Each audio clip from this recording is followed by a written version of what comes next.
Hello student, good morning. आज का जो अपना लेक्चर है वो है आगे की जो इसकी फिजियोलॉजिकल स्ट्रक्चर होती है क्रॉप फिजियोलॉजी की। जैसे अपनों ने पहले क्या पढ़ा था, प्लांट सेल के बारे में पढ़ा था। प्लांट सेल का अपना जो चैप्टर था वो कंप्लीट हो गया। नेक्स्ट जो चैप्टर है वो क्या है, प्लांट फिजियोलॉजी की जो एक्टिविटीज़ होती है उनके बारे में, यानी कौन कौन सी प्लांट फिजियोलॉजी की प्रोसेस होती है वो हो सकती है। सबसे पहले है क्रॉप फिजियोलॉजी या प्लांट फिजियोलॉजी होती क्या है, यानी सबसे पहले इसके बारे में किसने बताया था। अगर बात करें प्लांट फिजियोलॉजी के बारे में, प्लांट फिजियोलॉजी के बारे में सबसे पहले बताया था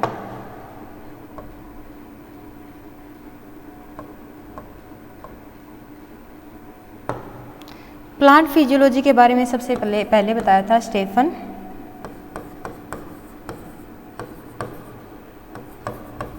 हेल्स ने। स्टीफन हेल्स ने क्या है, प्लांट फिजियोलॉजी क्या होती है इसके बारे में बताया था। प्लांट फिजियोलॉजी होती क्या है कि प्लांट की सेल के द्वारा या फिर प्लांट के द्वारा जितनी भी मेटाबॉलिक प्रोसेस होती है, चाहे उसके फूड बनाने की प्रोसेस हो या फिर उसकी जितनी भी जल को ऑब्जर्व करने की प्रोसेस हो, ठीक है, वो सारी की सारी प्रक्रियाएं जो होती है, ग्रोथ करनी है उसने, ठीक है, फ्लोरिंग करनी है, वो सारी की सारी एक्टिविटीज़ होती है वो किस में आ जाती है, प्लांट फिजियोलॉजी में आ जाती है। जैसे अपने क्रॉप फिजियोलॉजी के बारे में पढ़ रहे हैं, तो इसके बारे में सबसे पहले किसे ने बताया था, स्टीफन हिल्स ने बताया था। इनका अध्ययन किया था इन्होंने जितनी भी जैविक जो क्रियाएं होती है, सीधा सीधा कह सकते हैं प्लांट फिजियोलॉजी क्या है, पादप की जैविक एक्टिविटी या फिर जिसे अपने कह सकते हैं जैविक क्रियाएं, पादप की जैविक क्रियाएं, उसे अपने क्या बोलते हैं, प्लांट फिजियोलॉजी कहा जाता है। और इसके अध्ययन किसने किया था, स्टीफन हिल्स ने कहा था। इसीलिए स्टीफन हिल्स को क्या कहा जाता है, फादर ऑफ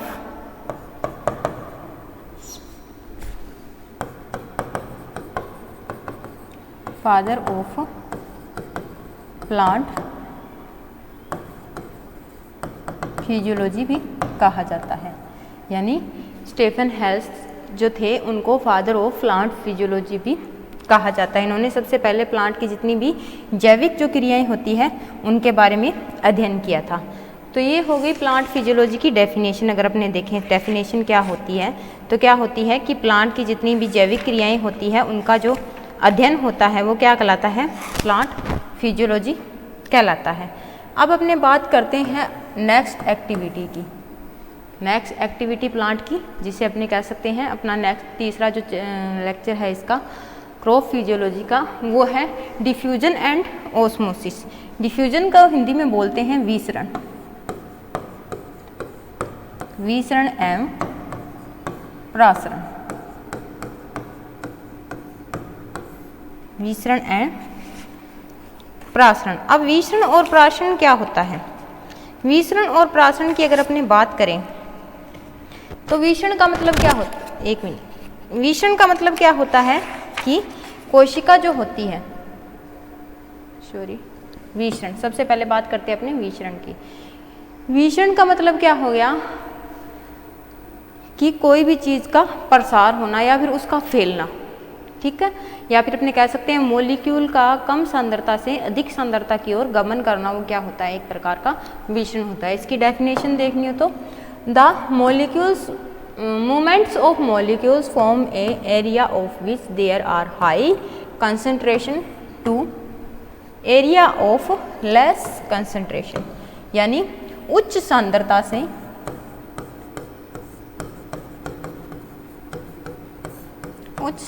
से निम्न सांद्रता की ओर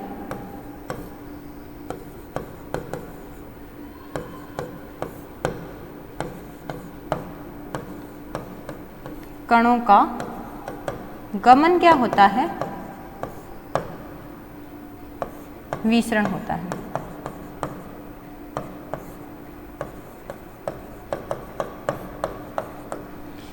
यानी जैसे कि मान लो कोई भी पानी से भरा हुआ बीकर है, उसमें अगर अपने क्या चीनी के थोड़े बहुत मॉलिक्यूल या फिर अपने कह सकते हैं कोई भी फूड जैसे कलर होता है, फूड कलर खाने का अपने जैसे खाने में कलर मिलाते हैं ना, वो कलर हो, उसको अगर पानी में डालेंगे तो वो क्या है थोड़े समय बाद क्या है पूरे पानी में घुल जाएगा, तो वो क्या हो गया विसरित हो गया। या फिर बंद कमरे में पर अगर कोई इत्र की थोड़ी सी भी खुशबू अगर अपने डालेंगे तो वो क्या है थोड़े टाइम बाद क्या है पूरे कमरे में फैल जाएगी। तो क्या है इत्र क्या थी, उसका कंसंट्रेशन क्या था, ज़्यादा था, कमरे का कंसंट्रेशन ज़्यादा था और उसका क्या था लो था। तो मॉलिक्यूल का हाई कॉन्सेंट्रेशन से लो कॉन्सेंट्रेशन की ओर गमन करना क्या कहलाता है, उच्च सांद्रता से निम्न सांद्रता की ओर कणों का जो गमन होता है वो क्या कहलाता है, विषण कहलाता है। और विषण की जो प्रक्रिया होती है वो क्या होती है, प्लांट सेल के लिए या फिर प्लांट में जो वाटर ऑब्जॉर्ब होता है, वाटर को अवशोषित करने की जो प्रोसेस होती है उसमें बहुत ही महत्वपूर्ण मानी जाती है। यानी अगर विषण और प्राशन ना हो सेल में तो क्या है पौधा की रूट जो है वो क्या है जल को ऑब्जॉर्ब नहीं कर पाएगी, या पौधे की रूट जो है वो जल को अवशोषित नहीं कर पाएगी, जिससे अगर प्लांट में जल भी नहीं होगा तो क्या है, जैसे अपने पढ़ा था कि प्लांट सेल के लगभग अपने कह सकते हैं 85 या फिर 90% तक क्या है उसमें वाटर पाया जाता है। अगर मान लो उसमें वाटर की कमी आ जाएगी तो क्या है पूरी तरह से सर्वाइव नहीं कर पाएगी और जितनी भी फिजियोलॉजिकल एक्टिविटी है वो पूरी तरह से कंप्लीट नहीं हो पाएगी।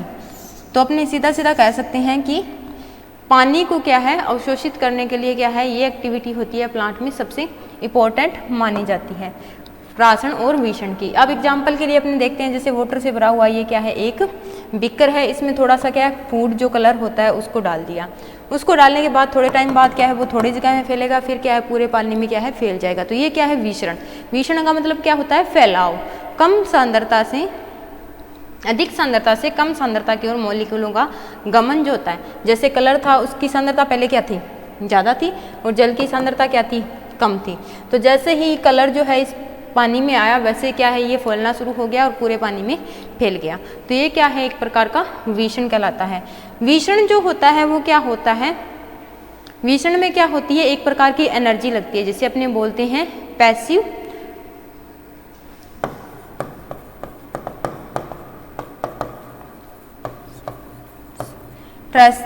ट्रांसपोर्ट, जिसे अपने कह सकते हैं एक प्रकार की एनर्जी लगती है। पैसिव ट्रांसपोर्ट यानी एक प्रकार का बल लगता है। जब क्या है मॉलिक्यूल होते हैं वो एक जगह से दूसरी जगह पे गमन करते हैं तब क्या है उनमें एक बल लगता है, जिसके कारण जिसे अपने क्या बोलते हैं पैसिव ट्रांसपोर्ट कहते हैं। अब इसके बाद अपने देख लेते हैं, इसमें बहुत बार शब्द आई ये कि सॉल्यूशन क्या है, सोलवेंट क्या है या फिर सोल्यूट क्या है। जैसे अपनों ने अभी बात की थी पानी से भरे बीकर की और कलर की, तो पानी से भरा हुआ बीकर जो है वो क्या है सोलवेंट, यानी ऐसा मीडियम जिसमें क्या है कोई भी चीज़ आसानी से घुल जाए।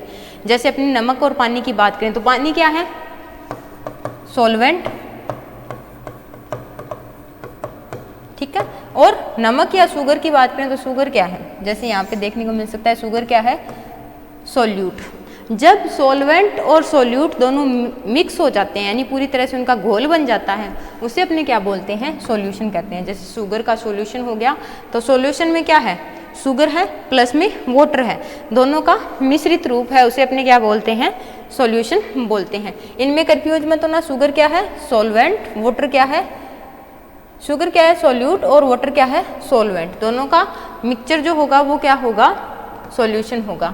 डेफिनेशन अगर देनी हो तो डेफिनेशन क्या है, the substance that dissolve in a liquid, यानी ऐसा एक मटेरियल जो कि क्या है किसी में भी आसानी से घुल जाए, जैसे नमक हो गया, पानी और शुगर हो गया, वो क्या है सोलवेंट।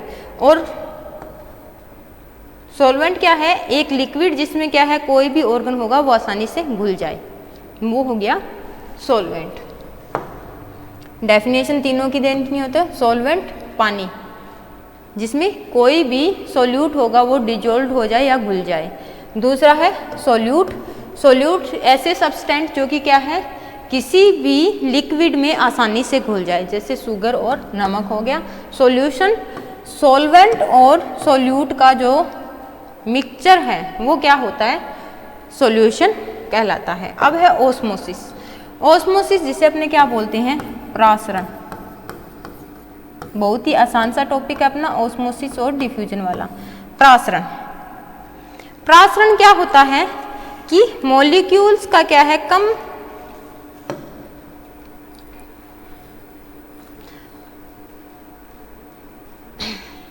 प्राशन क्या होता है कि मॉलिक्यूल्स का अधिक सांद्रता से कम सांद्रता की ओर जो गमन होता है, किसके द्वारा?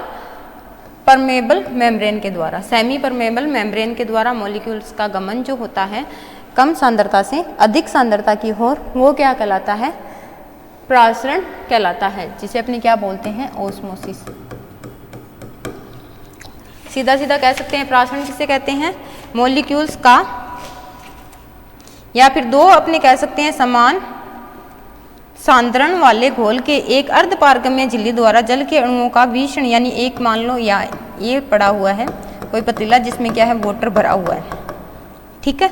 इसमें अपने क्या डाल देते हैं? थोड़ी सी चीनी डाल देते हैं, या फिर अपने कह सकते हैं एक ऐसा मीडियम, जैसे अपने आलू वाला, आपने 12th में किया होगा, आलू वाला प्रयोग किया था, उसमें देखा था कि आलू की एक कैविटी बना देते हैं, ठीक है। उसमें क्या कर देते हैं? एक सॉल्यूशन डाल देते हैं, किसका? चीनी का और वाटर का, और वहाँ पे क्या होती है? एक नीडल की सहायता से इसे लगाकर छोड़ देते हैं, और नीचे जो बिक्कर है उसमें क्या है? पानी भर देते हैं, और पानी वहाँ तक भरते हैं जहाँ तक इसका पिंदा जो है वो उसमें हो सके। तो ये जो वॉल है किसकी? आलू की कैविटी की जो वॉल है वो किसकी तरह काम करेगी? अर्धपारगम्य झिल्ली की तरह,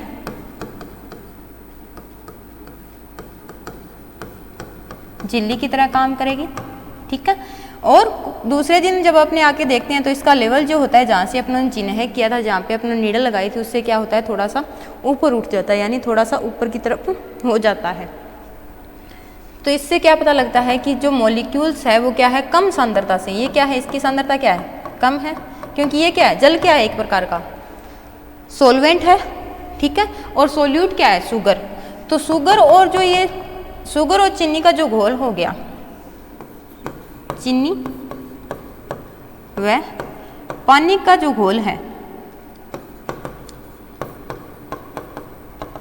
वो क्या है? सॉल्यूशन।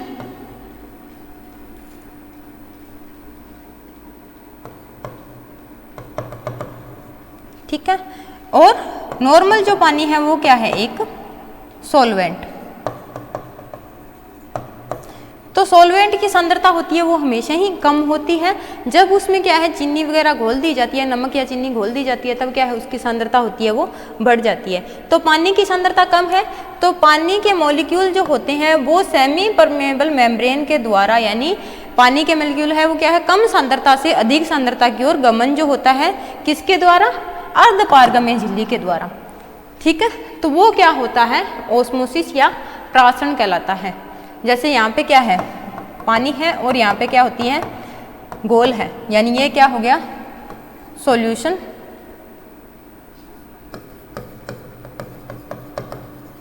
और ये क्या हो गया? सॉल्वेंट।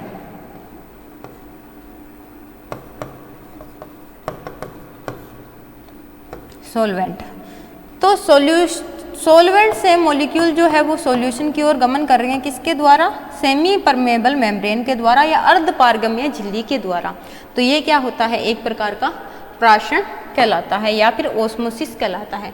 आगे अगर समझना हो तो ओस्मोसिस को जैसे movement of water molecule high concentration to low concentration की ओर गमन करना, किसके द्वारा? सेमी परमेबल मेम्ब्रेन के द्वारा।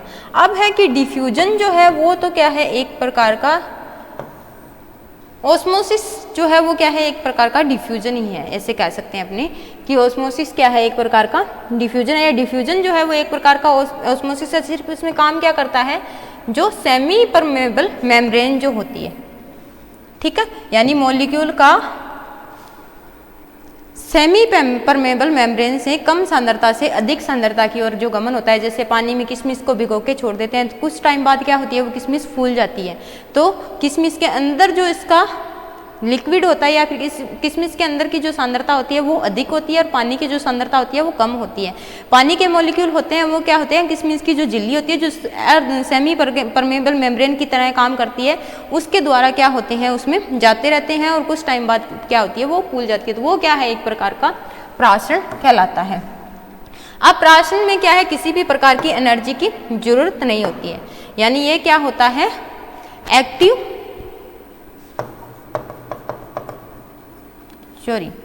विसरण जो होता है वो होता है एक्टिव ट्रांसपोर्ट और प्राशन जो होता है वो क्या होता है, पैसिव ट्रांसपोर्ट की तरह काम करता है।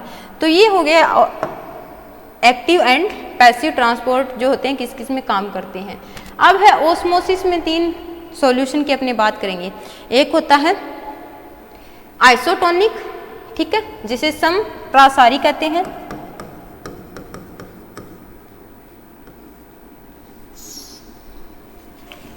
जिसे क्या बोलते हैं, समप्रासारी सॉल्यूशन। दूसरा जो होता है वो क्या होता है, अर्ध समप्रासारी। और तीसरा जो होता है वो क्या होता है, अप्रासारी अपने कह सकते हैं सॉल्यूशन कहा जाता है। यानी तीनों प्रकार के सॉल्यूशन जिसे अपने कहते हैं आइसोटोनिक, समप्रासरणी,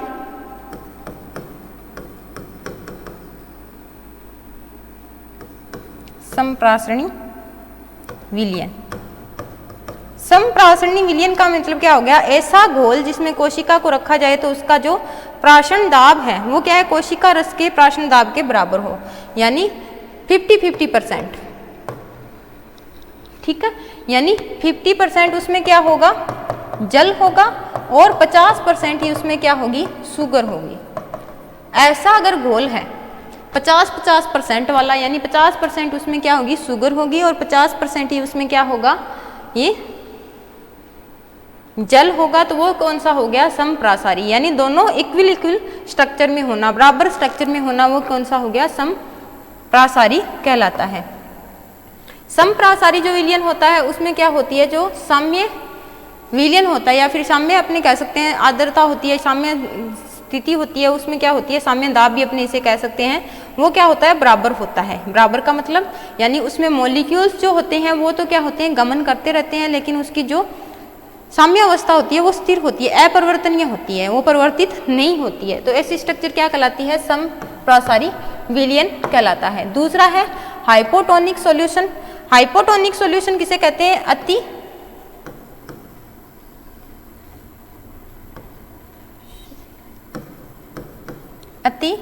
प्रासारी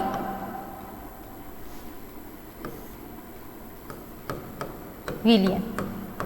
अति प्रासारी विलयन का मतलब क्या हो गया, जिसमें क्या होगा, साल्ट जो होगा वो तो क्या होगा, कम होगा और पानी की मात्रा है वो क्या होगी, ज़्यादा होगी। यानी कोशिका रस में क्या होता है, प्राशन दाब होता है वो क्या है, अधिक होगा बाहर के द्वारा। यानी जैसे किशमिश है, ये पानी है, पानी से भरा हुआ टब है, इसमें क्या होता है, किशमिश को डाल देते हैं, तो किशमिश में शुगर कंटेंट होगी वो ज़्यादा होगी और इस घोल में जो शुगर कंटेंट होगी वो कम होगी। तो ऐसा विलयन क्या कहलाता है, हाइपोटोनिक सॉल्यूशन कहलाता है। जैसे कह सकते हैं 10 कंसंट्रेशन ऑफ सॉल्वेंट, सॉल्वेंट यानी जो घुलने वाला नमक या शुगर हो गया, outside of cell in less than the concentration of solvent inside cells. यानी बाहर की जो सांद्रता होगी वो क्या होगी, कम होगी और अंदर की सांद्रता होगी वो ज़्यादा होगी। जैसे डायग्राम में दिखाया गया है, इसमें क्या होता है, नमक जो है वो क्या है 20% और बाहर का जो सॉल्यूशन है इसमें नमक कितना है 10%। तो ऐसा विलयन जिसमें क्या होगा, जो अंदर की सांद्रता होगी सेल्स के वो तो क्या होगी, ज़्यादा होगी और सॉल्यूशन के बाहर की जो सांद्रता होगी या सॉल्यूशन की जो सांद्रता होगी वो कम होगी। वो कौन सा सॉल्यूशन हो गया, हाइपोटोनिक सॉल्यूशन कहलाता है। अब है हाइपरटोनिक सॉल्यूशन, जिसे अपने बोलते हैं अधो प्रासारी विलयन। अधो प्रासारी विलयन का मतलब क्या हो गया, जिसमें सॉल्यूशन की सांद्रता होगी वो तो ज़्यादा हो गई और सॉल्वेंट की सांद्रता होगी वो कम होगी।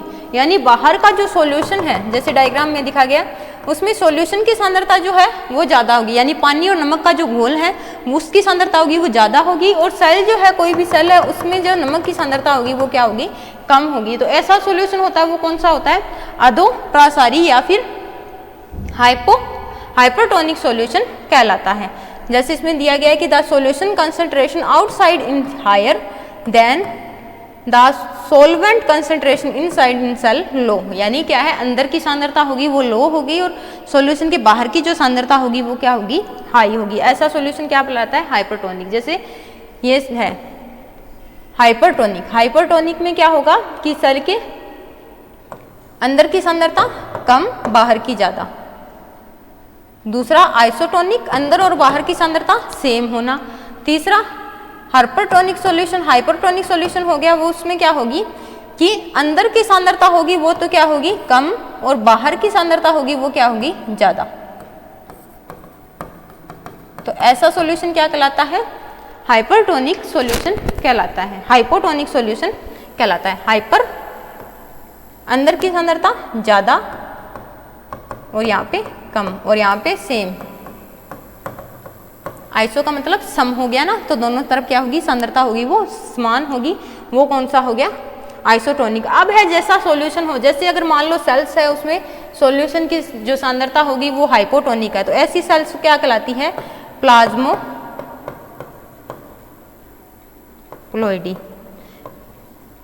इसका मतलब क्या हो गया कि ऐसी सेल जिसकी सांद्रता जो होती है वो क्या है सॉल्यूशन की सांद्रता से क्या है ज्यादा है, ठीक है, यानी वो सेल क्या होगी थोड़ी सी फूली हुई होगी। दूसरी है फ्लोइड यानी सुकड़ी हुई जो सेल होगी, यानी ऐसी जिसमें क्या होगा दोनों तरफ की सांद्रता होगी वो सेम होगी। और टारगेट, टारगेट का मतलब क्या होगी स्फीति, स्फीति का मतलब क्या हो गया ऐसी सेल जिसमें क्या होते हैं वाटर मॉलिक्यूल होते हैं वो लगभग गमन करते रहते हैं, उसके अंदर समावित होते रहते हैं, जिससे क्या होती है थोड़े समय बाद वो क्या होती है फूल जाती है और टर्गर प्रेशर की तरह काम करना शुरू कर देती है, वो कौन सी होगी टर्गर सेल। अब अपने ऑस्मोसिस जब किया था तब बोला था सेमी परमेबल मेम्ब्रेन, यानी परमेबल मेम्ब्रेन होती क्या है झिल्ली क्या होती है, तो मैं परमेबिलिटी का मतलब क्या हो गया कोई भी झिल्ली परमेबिलिटी होती है वो तीन प्रकार की होती है। पहली है परमेबिलिटी, इसमें क्या होता है कि everything in and out, example है प्लांट सेल वॉल, यानी कोई भी मॉलिक्यूल होते हैं जो उसको भेद कर नहीं जा सकते, यानी मान लो कोई भी ये सेल है इसको वाटर में रख दिया तो क्या है ना तो इसके मॉलिक्यूल है वो बाहर निकलेंगे ना बाहर के जो मॉलिक्यूल है इसके अंदर जाएंगे, तो वो कौन सी होगी परमेबिलिटी मेम्ब्रेन, जैसे सेल वॉल है सेलुलोज की बनी हुई जो सेल वॉल होती है। दूसरी है सेमी परमेबिलिटी, सेमी परमेबिलिटी जो मेम्ब्रेन होती है उसमें क्या होती है let something in and out, यानी कुछ ही मॉलिक्यूल होते हैं कुछ डिसाइडेड मॉलिक्यूल होते हैं जो कि क्या होते हैं उसमें एंटर होते हैं, बाकी जो मॉलिक्यूल होते हैं उसमें एंटर नहीं हो सकते, जैसे कि क्या है सेल मेम्ब्रेन। सेल मेम्ब्रेन में क्या होता है जिनका साइज बहुत छोटा होता है जिनको सेल की जरूरत होती है वही क्या होती है इसमें एंटर हो सकते हैं, बाकी मॉलिक्यूल होते हैं वो इसमें एंटर नहीं हो सकते हैं। इसके अलावा तीसरी जो सेल है इम्प्रैक्टिबल, जिसमें क्या होती है कोई भी मॉलिक्यूल होते हैं वो क्या होते हैं किसी भी तरह से इसमें एंटर नहीं हो सकते, वो क्या होंगे सेल वॉल की जो कोरक सेल होगी उसमें किसी भी प्रकार के मॉलिक्यूल होंगे वो इसमें अंदर की तरफ नहीं जा सकते। अब है ऑस्मोसिस की प्रोसेस जो होती है वो प्लांट सेल में कैसी होती है, यानी प्लांट सेल होती है वो जल को कैसे ऑब्जर्व करती है, तो प्लांट सेल होती है उस पर क्या होती है एक मेम्ब्रेन पाई जाती है, यानी सेल वॉल से क्या होती है वो सराउंडेड होती है और उसमें बीच बीच में क्या होते हैं छिद्र पाए जाते हैं। जैसे सेल वॉल की अपने बात की थी कि कोई मॉलिक्यूल होते हैं उसमें अंदर नहीं जा सकते, तो सेल वॉल में अगर कोई भी मॉलिक्यूल होंगे वो अंदर नहीं जा सकते, तो इसमें क्या होंगे जो सेल होगी उसमें बीच में क्या है छोटे छोटे रंध्र होंगे या छिद्र पाए जाएंगे, उन छिद्र के द्वारा क्या होती है मॉलिक्यूल जो होते हैं वो अंदर की साइड जाते रहते हैं। इसके अलावा सेल वॉल के अंदर की तरफ क्या होती है एक वॉल होती है जिसे अपने बोलते हैं सेल मेम्ब्रेन।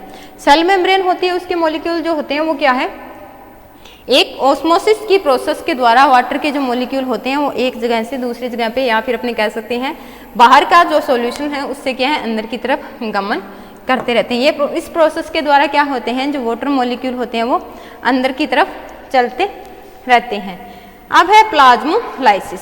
प्लाज्मोलाइसिस भी क्या होती है एक ओस्मोसिस और डिफ्यूजन की एक प्रक्रिया जिसमें क्या होती है जैसे सेल होती है वो पूरी तरह से फूल जाती है एक स्ट्रेस आ जाती है जिसे अपने क्या बोलते हैं प्लाज्मोलाइसिस। डेफिनेशन अगर अपने देखें तो इसमें क्या होती है सेल जो होती है उससे क्या होता है लगातार मॉलिक्यूल जो होते हैं वो अंदर की तरफ जा सकते हैं, जैसे हाइपरटोनिक जो सेल होती है उसमें मॉलिक्यूल होते हैं वो लगातार गमन करते रहते हैं और उससे क्या होती है सेल जो होती है वो फूल जाती है जिसे अपने क्या बोलते हैं फूल नहीं जाती सिकुड़ जाती है, सिकुड़ना, यानी सेल का क्या है सिकुड़ना पतला होना, यानी उसका जो प्लाज्मा है वो क्या होता है सिकुड़ जाता है जिससे उसकी वॉल जो होती है वो एक तरफ पड़ी रहती है और प्लाज्मा जो है वो एक साइड में आ जाता है इस तरह से। ऐसी सेल को अपने क्या बोलते हैं प्लाज्मोलाइसिस सेल कह सकते हैं।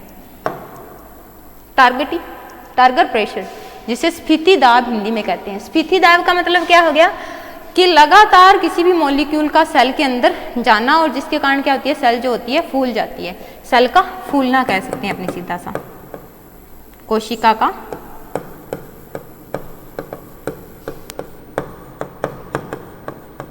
फूलना।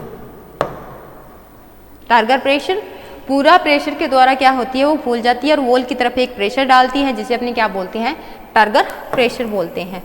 ये टारगेट और फॉसिल सेल का ये जो है टारगर प्रेशर है और ये क्या है, प्लाज्मोलाइसिस अपने कह सकते हैं वो कहलाती है। इसमें क्या होगी, वॉल जो है इसके अंदर मॉलिक्यूल अंदर जाते रहते हैं और कुछ टाइम बाद क्या होती है, पूरी तरह से फूल जाती है। तो ये हो गया अपना ऑस्मोसिस और डिफ्यूजन। अब है ऑस्मोसिस और डिफ्यूजन है, इसका इंपॉर्टेंस क्या है।